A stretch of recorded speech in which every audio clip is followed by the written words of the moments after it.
যে 4 জন সাহাবী ভারতে এসে ইসলাম ধর্ম প্রচার করেছেন। এই ঘটনাটি কিন্তু ছিল 20 হিজরিতে।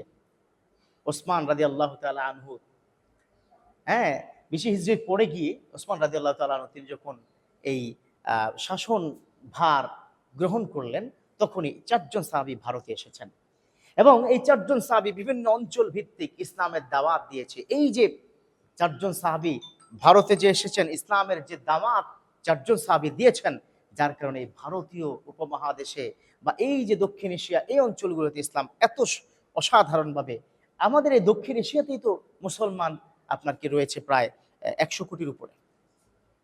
এটা কিভাবে হলো?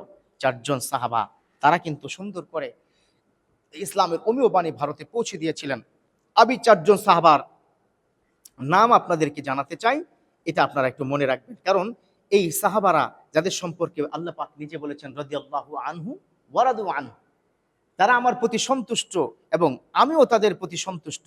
এই 4 জন সাহাবা, এই 4 জন সাহাবার 1 নম্বর সাহাবা তিনি হচ্ছেন আব্দুর রহমান বিন সামুরা আল কুরাশি রাদিয়াল্লাহু তাআলা আনহু। তিনি ছিলেন শামস বিন আব্দে মানাফ, কুরাইশদের যে সম্মানিত ব্যক্তি। আব্দে মানাফের কাছে এসে রাসূলুল্লাহ সাল্লাল্লাহু আলাইহি ওয়াসাল্লামের সঙ্গে মিলিত হয়। রাসূলুল্লাহ সাল্লাল্লাহু আলাইহি ওয়াসাল্লামের বংশীয় ভাই, তিনি মক্কা বিজয়ের সময় ইসলাম ধর্ম গ্রহণ করেছেন। তার নাম ছিল আব্দুল কাবা বা আব্দুল কালাল।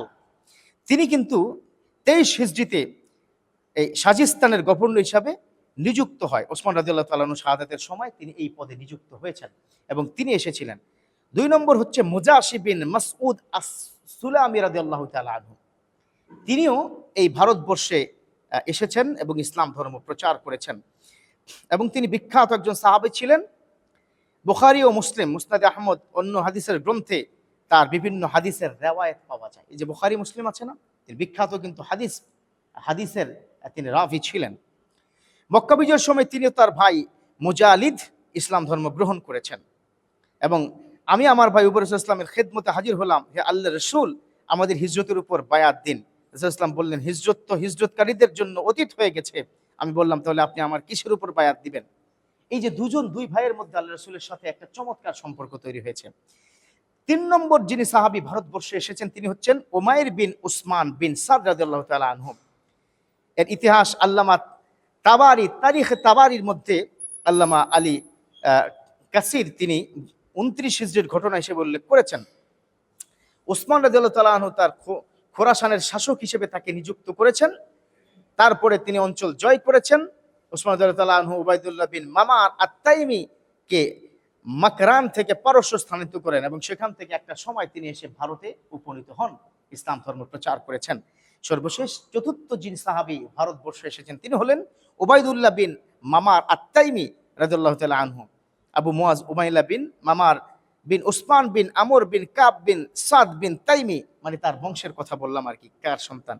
তিনি ছিলেন কুরাইশদের একটি বিখ্যাত শাখা বনু তাইমের অন্তর্ভুক্ত। ইসলামের প্রথম খলিফা আবু বকর রাদিয়াল্লাহু তাআলা আনহু ওই একই শাখায় ছিল।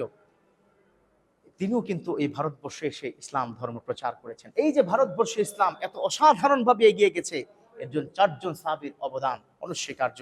আল্লাহ পাক এই সাহাবীদের মধ্য করে আমরা যেন ইসলামের ধারক বাহক হয়ে, ইসলাম প্রচারক হয়ে জীবনের শেষ নিঃশ্বাস পর্যন্ত কাজ করতে পারি। আল্লাহ তৌফিক দান করুন, আমিন।